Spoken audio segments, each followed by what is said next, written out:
Bom dia, pessoal. Hoje, dia 28 de junho, domingo de manhã, um domingo bem frio, inclusive, eu vou falar para vocês um pouco sobre gliconeogênese, que é um assunto que foi abordado em algumas aulas, especialmente na aula de metabolismo de aminoácidos e na aula de metabolismo integrado. O objetivo da aula é demonstrar o que é e como ocorre esse processo e como ele é regulado. Lembrando então que o termo gliconeogênese se refere à síntese de glicose a partir de moléculas que não são glicosídicas, que não são glicídios, que não são carboidratos.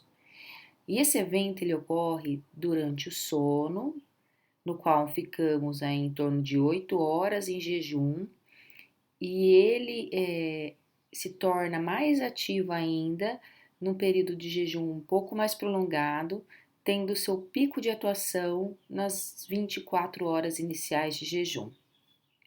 Então, ele é um evento especialmente válido durante o sono e para aquelas pessoas que fazem jejum intermitente. Vocês vão ver alguns slides conhecidos durante essa apresentação porque foram extraídos de outras aulas, porque há uma conexão muito forte entre essa aula e as demais que eu citei. Então, esse gráfico aqui mostra o uso de nutrientes ao longo do tempo, considerando então o tempo inicial, onde eu acabei de ingerir alimentos. A glicose ingerida a partir dos alimentos, isto é, aquela glicose que foi absorvida no intestino a partir de alimentos que nós consumimos ricos em carboidratos, é o que mantém a glicemia durante as primeiras 4 horas.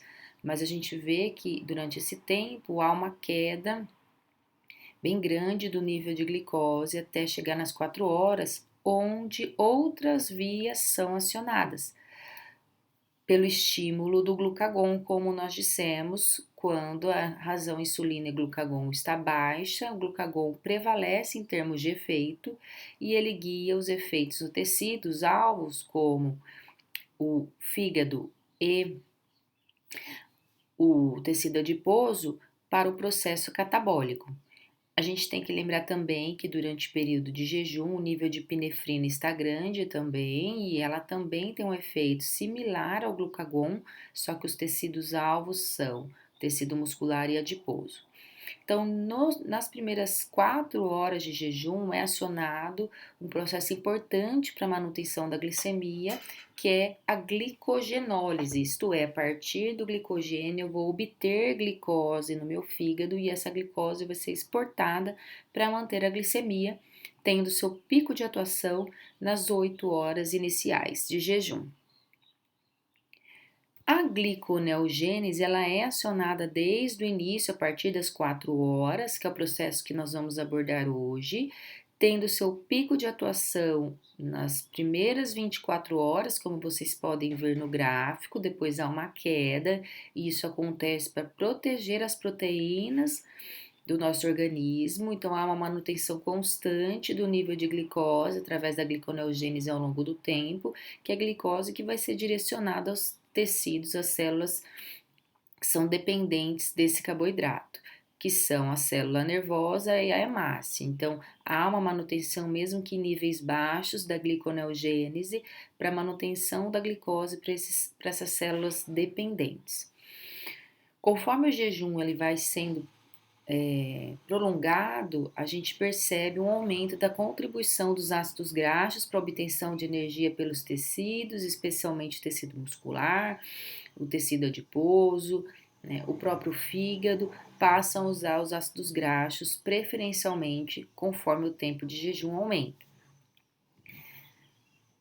Porém, conforme esse tempo vai sendo postergado, aí a partir dos 2 dias, a atuação dos corpos cetônicos ela prevalece em relação aos ácidos graxos, justamente porque os ácidos graxos liberados que viram acetil-CoA, uma boa parte deles não conseguem entrar no ciclo de Krebs, gerando corpos cetônicos. Então, o uso de corpos cetônicos se torna cada vez maior conforme se aumenta o tempo de jejum. Então, isso foi abordado na aula de metabolismo integrado.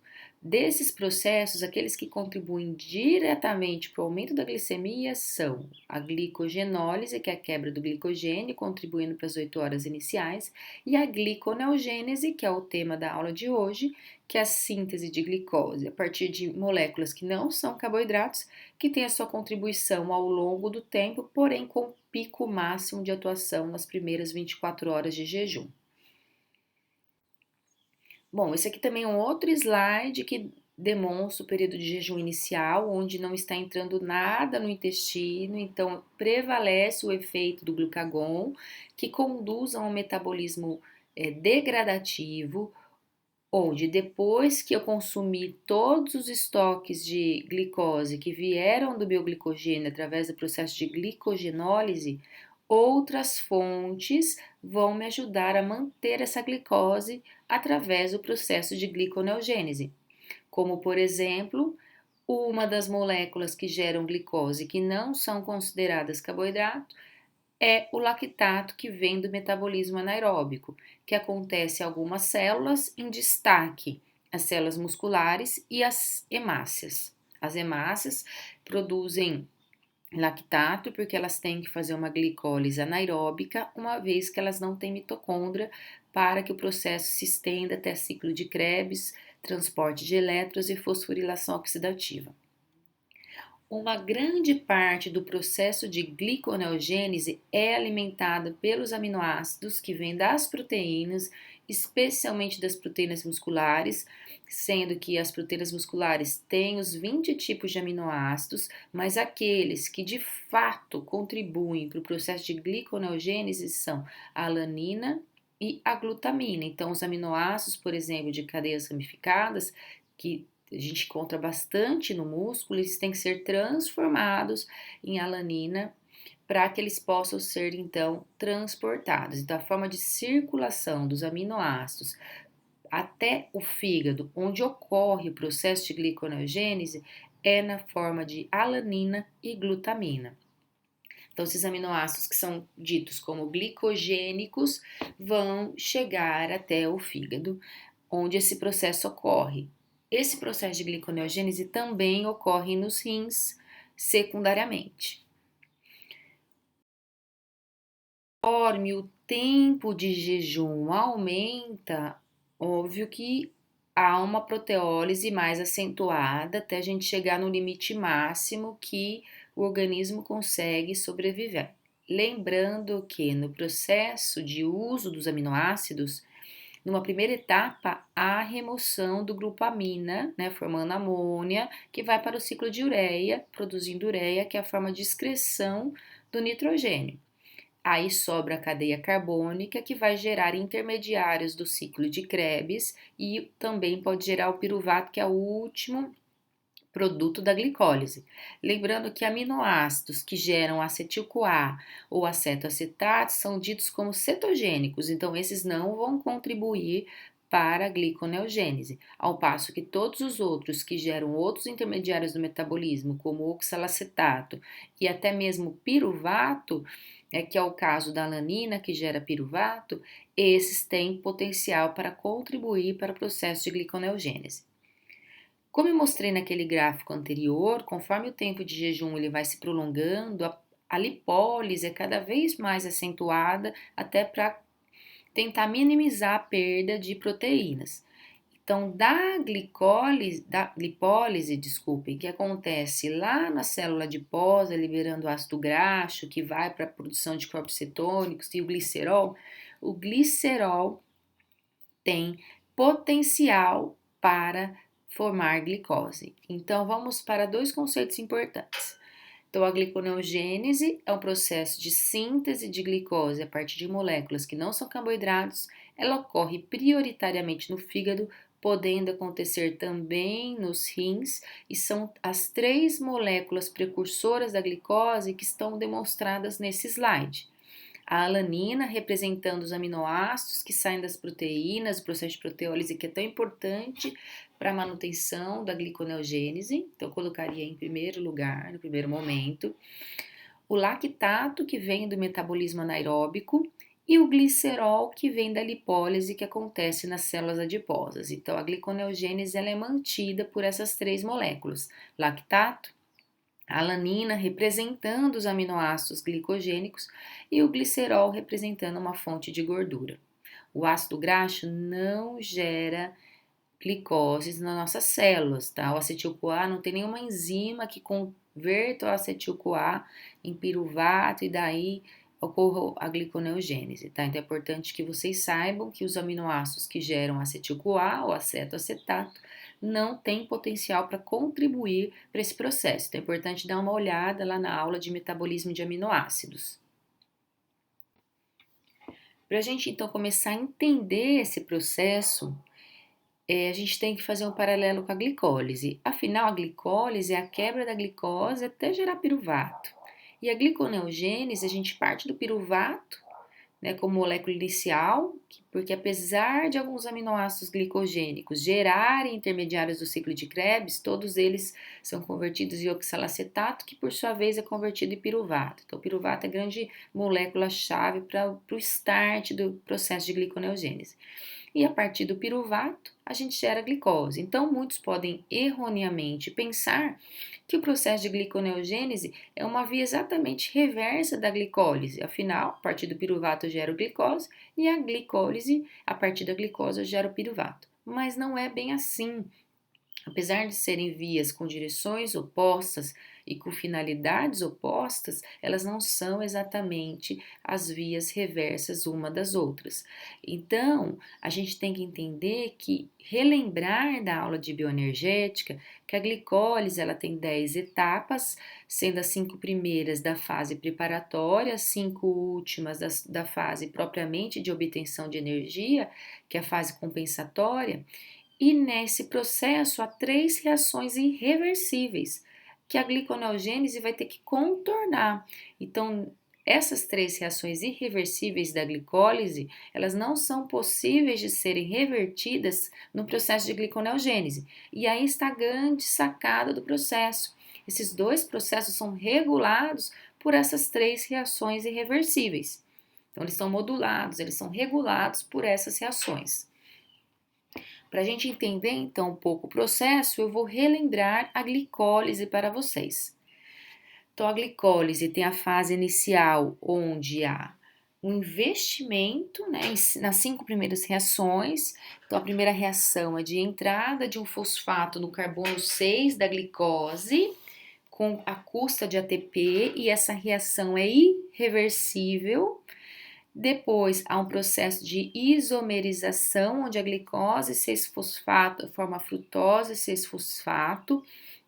Isso é um processo importante para tornar a molécula mais homogênea e ela poder ser clivada ao meio. Essa frutose 6-fosfato é fosforilada, justamente para proporcionar 2 fosfatos no primeiro e no último carbono. Então, o fosfato ele entra no carbono 1, também à custa da hidrólise do ATP. Importante a gente reforçar aqui que essa reação também é irreversível.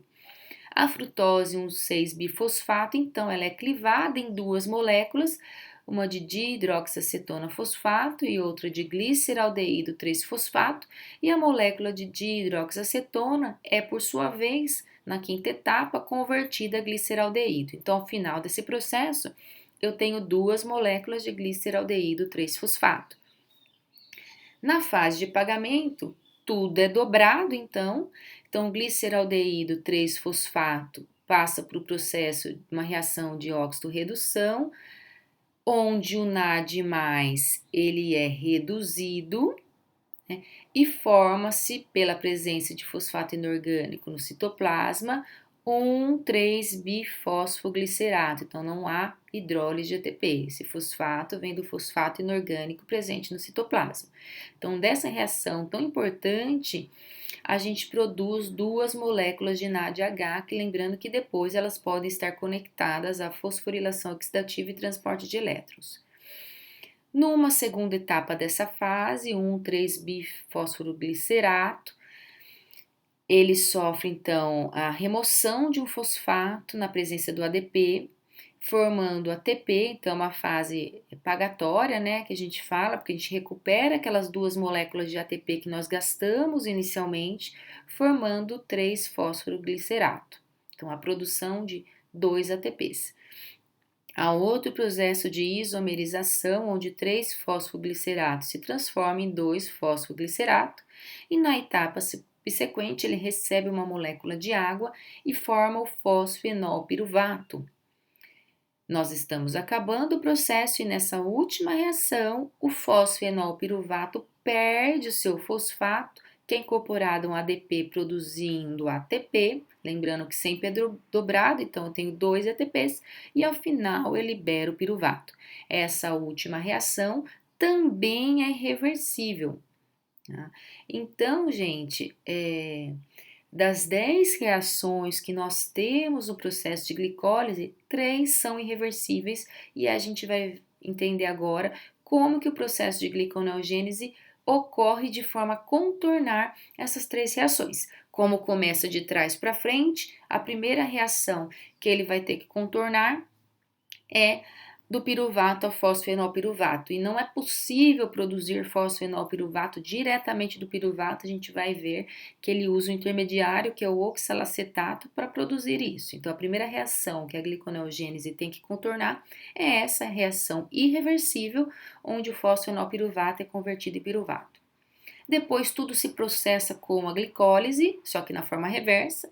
Aí chega na frutose 1,6-bifosfato, é a segunda reação que ele vai ter que contornar para produzir frutose 6-fosfato. E a última reação que o processo de gliconeogênese vai ter que contornar é a reação da glicólise 6-fosfato à glicose, que seria da glicose para glicose 6-fosfato, a primeira reação da glicólise. Então, também é outra reação que a gliconeogênese vai ter que contornar. Para entender, então, o papel dessas 3 reações no controle da glicólise e da gliconeogênese, precisamos conhecer as enzimas que regem essas reações e os fatores que interferem na atividade. Vamos começar pela primeira reação da glicólise e a última da gliconeogênese. Da glicólise, a conversão da glicose à glicose 6-fosfato, que é feita por quinases. Na maioria das células, nós encontramos as exoquinases, que têm uma alta afinidade pela glicose e, independentemente do nível de glicose circulando, consegue atuar na glicose, transformando-a em glicose 6-fosfato. Já o fígado, ele expressa uma exoquinase diferente, que é chamada de glicoquinase, cuja afinidade pela glicose é menor. Então, ele consegue transformar a glicose em glicose 6-fosfato somente quando eu estou em hiperglicemia. Isso é uma lógica para o fígado, porque o fígado não obtém prioritariamente a sua energia do processo de glicólise, e sim a partir da degradação do ácido graxo. Então, ele só vai reter a glicose dentro da sua célula quando eu tenho hiperglicemia, possibilitando assim a glicólise e na subsequente reação, o processo de polimerização da glicose, quando eu tenho um alta energética, formando o glicogênio. Então, o fígado só vai usar a glicose quando eu tenho hiperglicemia, porque a glicose vai, então, estimular, a alta de glicose vai estimular a atividade da glicoquinase, fosforilando-a no fígado. Então, há uma diferença de afinidade entre as exoquinases e as glicoquinases que determinam a sua atividade sobre a glicose, transformando-a em glicose 6-fosfato. Já a enzima que tenta contornar essa reação irreversível na gliconeogênese é a glicose 6-fosfatase, que quebra a glicose 6-fosfato em glicose. O fator que interfere na atividade dessa enzima é a presença do seu substrato, que é a glicose 6-fosfato. A segunda etapa equivale à terceira reação da glicólise, onde há a transformação da frutose 6-fosfato em frutose 1,6-bifosfato, que é feita pela enzima fosfofrutoquinase, que tem efetores positivos e negativos. Dentro dos efetores alostéricos positivos, nós temos o AMP, que é um sinalizador de baixa energética. Então, o AMP sinaliza que a célula precisa obter ATP, né? E por isso estimula o processo de glicólise pela ativação da fosfofrutoquinase. Existe um outro efetor alostérico positivo que vocês talvez não conheçam, que é a frutose 2,6-bifosfato, que parece bastante com a frutose 1,6-bifosfato, diferindo apenas no carbono que recebe fosfato. Ela não é um intermediário da glicólise, mas ela é formada pela atuação de uma fosfofrutoquinase também. E a fosfofrutoquinase 1, que faz então a produção da frutose 1,6-bifosfato, que é o intermediário da glicólise, ela é ativada alostericamente pelo produto da reação da fosfofrutoquinase 2, isto é, ela é ativada positivamente pela frutose 2,6-bifosfato.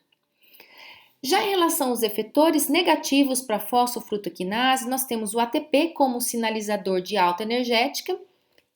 Então, se eu tenho muito ATP sendo produzido que não está sendo utilizado, eu preciso regular, eu preciso reduzir os processos anteriores de síntese do ATP, regular a glicólise ao ciclo de Krebs e a transporte de elétrons e fosforilação oxidativa. Então, o aumento do nível de ATP na célula sinaliza negativamente a fosfofrutoquinase, assim como o citrato. Então, o acúmulo de citrato na célula indica também alta energética, porque uma vez o citrato estando acumulado, ele vai sair da mitocôndria, se transformar em acetil-CoA, dando origem à síntese de ácido graxo. E eu só vou conseguir fazer isso quando eu tenho alta energética. Então, o aumento da ATP e o aumento do citrato sinalizam alta energética e são efetores negativos da fosfofrutoquinase, regulando a glicólise e as outras etapas subsequentes, reduzindo então o processo da glicólise por atuar nessa reação que nós estamos abordando. Quem que contorna essa reação irreversível na gliconeogênese? É uma bifosfatase, a frutose 1,6-bifosfatase. Quem que é o efetor negativo dela? A frutose 2,6-bifosfato, porque se a frutose 2,6-bifosfato é um efetor positivo de uma quinase, ela é efetor negativo da bifosfatase. Então, o aumento da frutose 2,6-bifosfato estimula a fosfofrutoquinase e inibe a frutose 1,6-bifosfatase. A enzima, né, que produz a frutose 2,6-bifosfato, ela é uma enzima bifuncional, ela tem tanto a quinase quanto a fosfatase. A quinase, o que ela faz? Ela estimula a síntese de frutose 2,6-bifosfato a partir da frutose 6-fosfato. A fosfatase estimula a remoção do fosfato do 2, né, do carbono 2 da frutose 2,6-bifosfato, transformando em frutose 6-fosfato. Por que eu estou falando isso? Porque a produção da frutose 2,6-bifosfato, a atividade da enzima que a produz é regulada por hormônio insulina e glucagon. Então, quando o efeito da insulina está prevalecendo, né, essa enzima, então, ela é ativada, produzindo frutose 2,6-bifosfato, que é um efetor positivo alostérico da fosfofrutoquinase, estimulando o processo de glicólise. E o oposto é verdadeiro quando o efeito do glucagon é prevalente. Há uma redução na síntese da frutose 2,6-bifosfato, isso é positivo para a bifosfatase, estimulando a atividade da frutose 1,6-bifosfatase no processo da gliconeogênese. É importante a gente alertar aqui que os processos não vão acontecer ao mesmo tempo, porque eles têm finalidades opostas. Então, quando eu preciso de energia, a glicólise está ativada e eu tenho glicose para isso. Agora, quando eu tenho baixo nível de glicose, o processo de gliconeogênese é ativado e o processo de glicólise é reduzido. Bom, a terceira etapa, a terceira reação irreversível, que é a última etapa da glicólise, é a produção de piruvato a partir do fosfenolpiruvato, que é feita por uma piruvato quinase. A piruvato quinase também recebe regulação hormonal, então também sofre influência da insulina e glucagon. No caso, ela é estimulada pela insulina via fosfoproteína fosfatase e ela é inibida pelo glucagon via proteína quinase A, você já conhece das vias de sinalização. Além de ser diretamente influenciada por modificação covalente via hormônios, ela também tem efetores positivos e negativos. Um efetor positivo para a atividade da piruvato quinase é o acúmulo de frutose 1,6-bifosfato, que é da reação anterior que nós Explicamos. Então, o acúmulo de frutose 1,6-bifosfato sinaliza que o processo da glicólise precisa fluir para essa frutose 1,6-bifosfato ser consumida. Então, efetor alostérico positivo. Já a alanina, que sinaliza baixo nível de glicose circulando, afinal, a alanina é um produto da proteólise que acontece no período que eu tenho hipoglicemia, sinaliza negativamente para a piruvato quinase, bloqueando a glicólise, porque agora eu preciso de um outro processo que é a gliconeogênese. Então, a piruvato quinase recebe também regulação alostérica por efetores positivos e negativos. No caso da gliconeogênese, como que a gliconeogênese faz para contornar essa reação irreversível? Porque o piruvato não dá origem ao fosfenolpiruvato diretamente. Então, eu preciso produzir um intermediário que é o oxalacetato. Por isso que eu preciso de duas enzimas que eu vou explicar na sequência para vocês, que é a piruvato carboxilase, que forma o oxalacetato, e o fosfenolpiruvato carboxiquinase, que transforma o oxalacetato em fosfenolpiruvato. No caso da atividade da piruvato carboxilase, o efetor alostérico positivo é acetil-CoA, porque o acúmulo de acetil-CoA sinaliza que o ciclo de Krebs está bloqueado pela diminuição do oxalacetato, pois o acetil-CoA acumulado vai dar origem aos corpos cetônicos, né? Ele não vai conseguir entrar no ciclo de Krebs. Então, a gente consegue ver que as vias estão meio que integradas. Então, o processo de produção mais exacerbada dos corpos cetônicos via acetil-CoA indiretamente tem influência na gliconeogênese, porque o acúmulo de acetil-CoA é um efetor positivo, alostérico positivo para piruvato carboxilase. Já a enzima subsequente, que é o fosfenolpiruvato carboxiquinase, não tem nenhum efetor positivo ou negativo, mas ele sofre influência de hormônios. Então, a sua síntese sofre influência, a síntese da enzima sofre influência da insulina, né?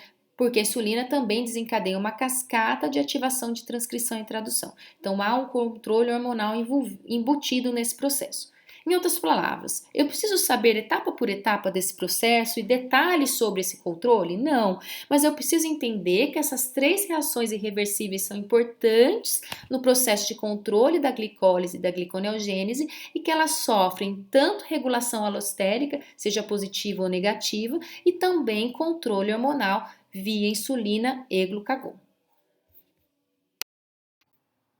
Vamos entender agora como que o processo de gliconeogênese ocorre no fígado e nos rins. Tá dando claro ênfase maior ao fígado. Então, essas são as três moléculas precursoras: a alanina, que vem da proteína do músculo, o lactato, que vem do metabolismo anaeróbico da glicose na hemácia no músculo, e o glicerol, que vem do triacilglicerol armazenado nas células adiposas.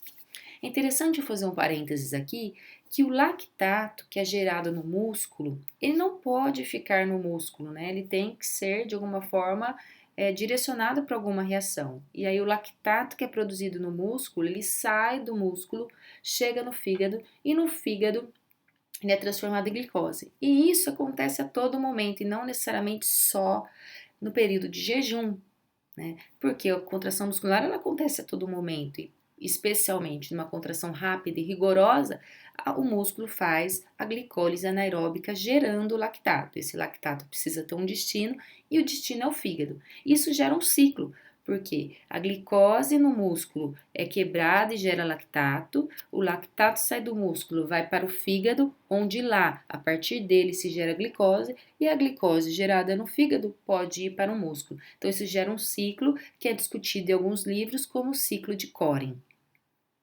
Bom, da alanina no lactato vai ser produzido então o piruvato, só que o piruvato em si não consegue contornar aquela reação irreversível produzindo fosfenolpiruvato.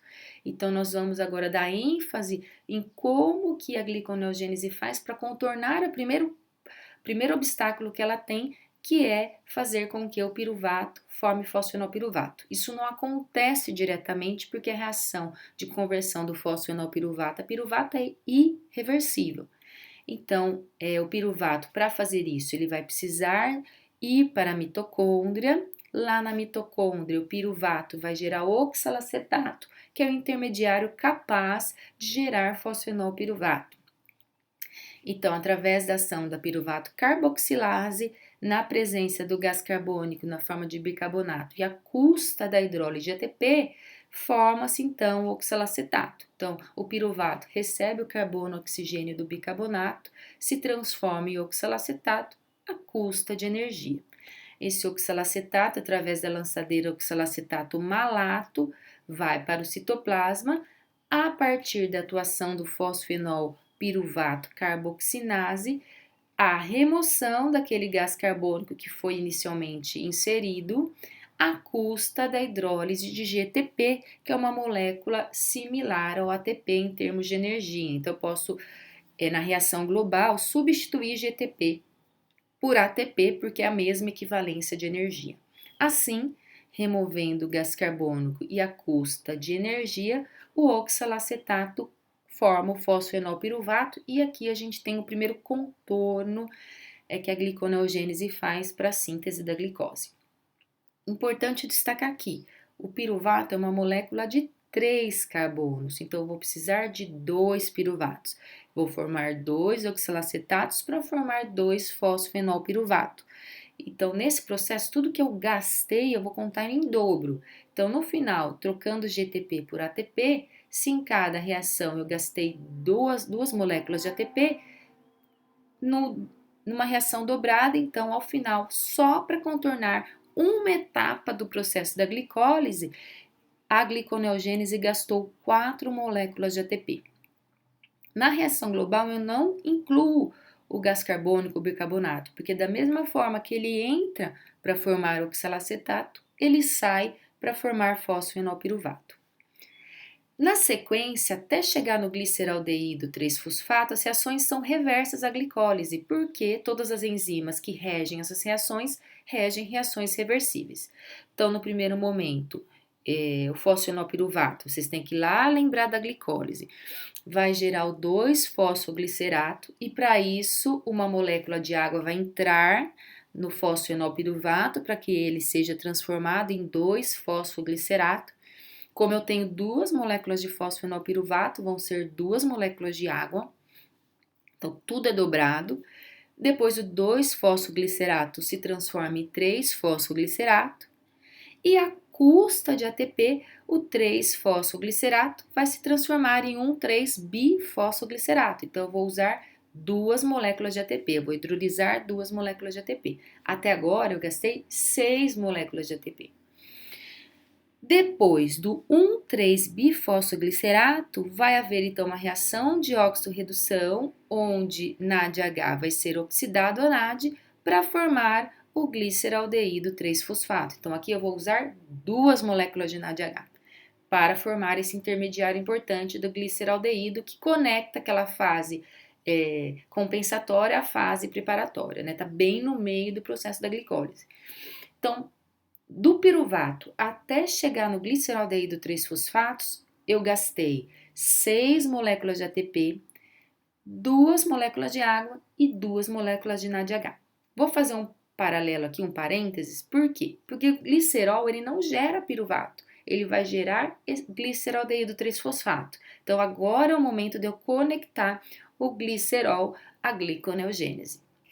Então, o glicerol que veio lá do tecido adiposo, chegou no fígado, sofre a influência do glicerol quinase, que vai à custa de ATP colocar fosfato a essa molécula, formando o glicerol 3-fosfato. Lembrando que o glicerol também tem 3 carbonos, então eu preciso de 2 moléculas de glicerol. Então, eu estou gastando aqui 2 moléculas de ATP. Esse glicerol 3-fosfato passa por uma reação de óxido-redução pela atuação da desidrogenase, glicerol 3-fosfato desidrogenase, que vai oxidar NADH, reduzindo o glicerol 3-fosfato a dihidroxiacetona. Então, eu formei dihidroxiacetona, né, que por reação reversa pode ser convertida em gliceraldeído 3-fosfato e assim que a gente conduz as etapas subsequentes. Tá? Então, de 2 moléculas de glicerol, eu usei 2 moléculas de ATP e eu usei 2 moléculas de NADH. Então, de 2 de glicerol, 2 ATP e 2 NADH. Então, eu gastei um pouquinho menos de energia para converter glicerol em gliceraldeído.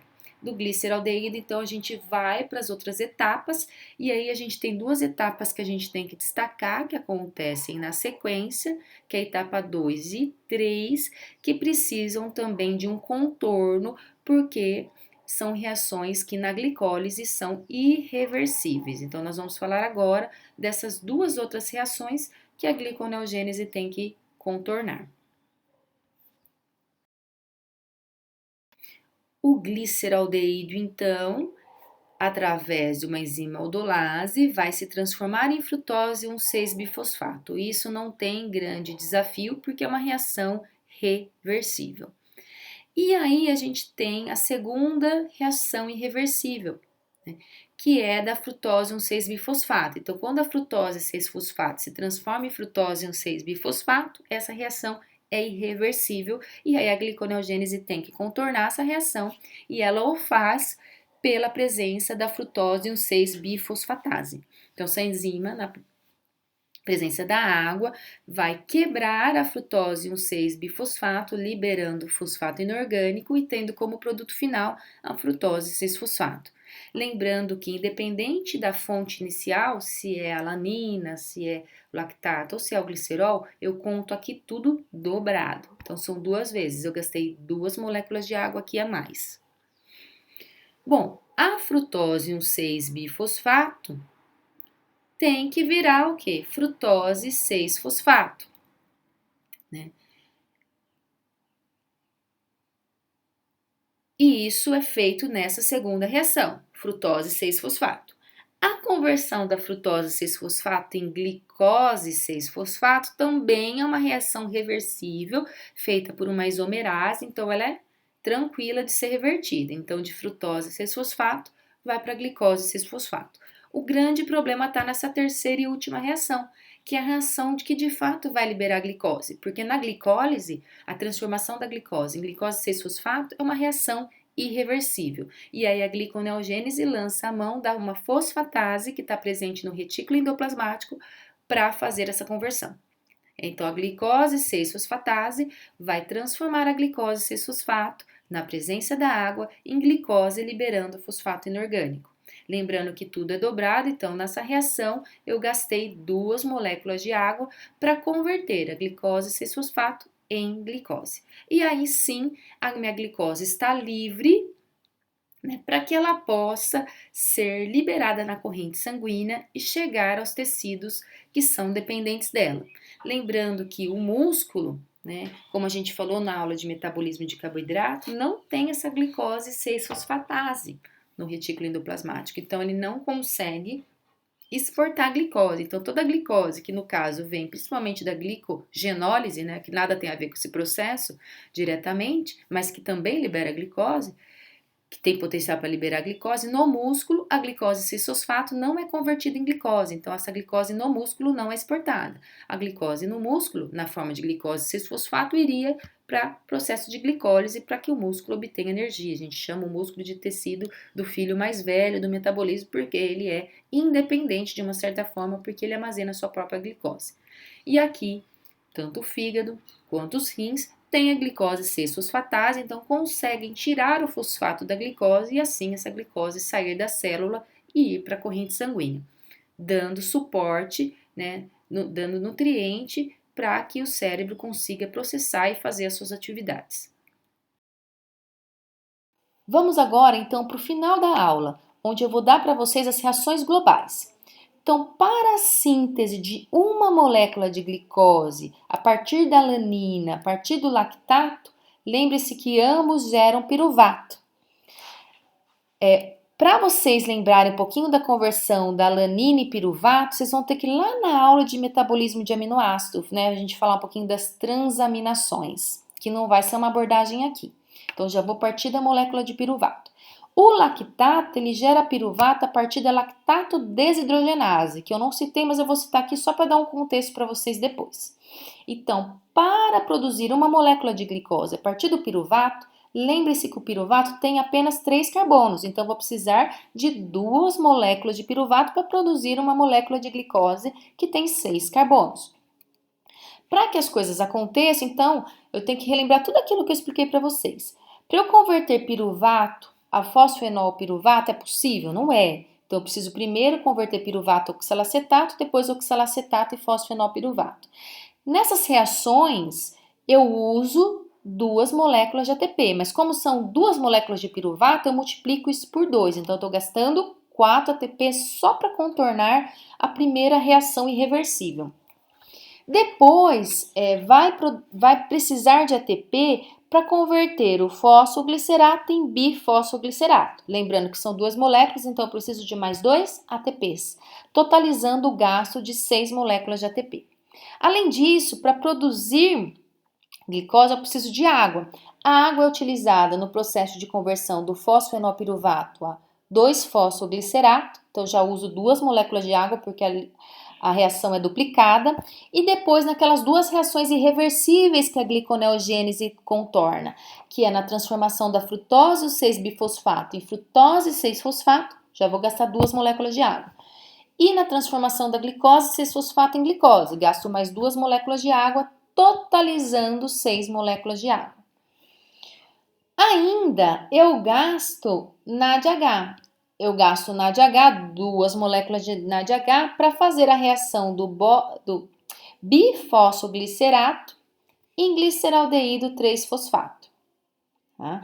Então, também gasto 2 moléculas de NADH para gerar ao final 1 molécula de glicose. Por que eu falei da lactato desidrogenase como enzima precursora do piruvato a partir do lactato? Porque nessa reação regida por essa enzima, há a produção de 2 moléculas de NADH. Isso faz com que a reação global referente ao lactato, que aí a partir do piruvato, a gente corte o NADH e consequentemente o NAD+, e o hidrogênio. Porque a produção de 2 NADH a partir da conversão do lactato a piruvato compensa o uso na etapa subsequente do processo de gliconeogênese. Então, no caso do piruvato que vem do lactato, eu posso cortar NADH, NAD+, hidrogênio. Então, a reação ficaria só 2 piruvato, mais 6 ATP, mais 6 moléculas de água, geram glicose, 6 ADP e 6 fosfato inorgânico. E para o glicerol, como que isso se procede? Para o glicerol, como também ele é uma molécula de 3 carbonos, eu preciso de 2 moléculas de glicerol. No caso, eu só vou precisar de ATP para converter o glicerol a glicerol 3-fosfato, como são 2 moléculas, de glicerol vão ser 2 moléculas de ATP, e depois aquelas 4 moléculas de água, que assim como para a reação acima, elas são usadas para aquelas 2 reações irreversíveis que a gliconeogênese contorna ao final do processo, que é a transformação da frutose 6-bifosfato em frutose 6-fosfato e da glicose 6-fosfato em glicose. Então, a partir de 2 moléculas de glicerol, eu uso 2 moléculas de ATP, 4 moléculas de água para produzir glicose. Então, essas 2 reações destacadas são as reações globais do processo de gliconeogênese. A gliconeogênese é um processo de síntese, então eu preciso de energia. A energia vem do ATP e do NADH. Portanto, a gliconeogênese é um processo essencial que acontece com o único objetivo de manter níveis de glicemia compatíveis com a nossa sobrevivência, principalmente para fornecer glicose ao cérebro e às hemácias. Isso é especialmente importante no período de jejum, cujo pico de atuação máxima da gliconeogênese é nas primeiras 24 horas de jejum. Obrigada pela atenção, né? Tenham todos aí um bom desempenho na prova, na avaliação que vocês vão fazer em breve. Obrigada.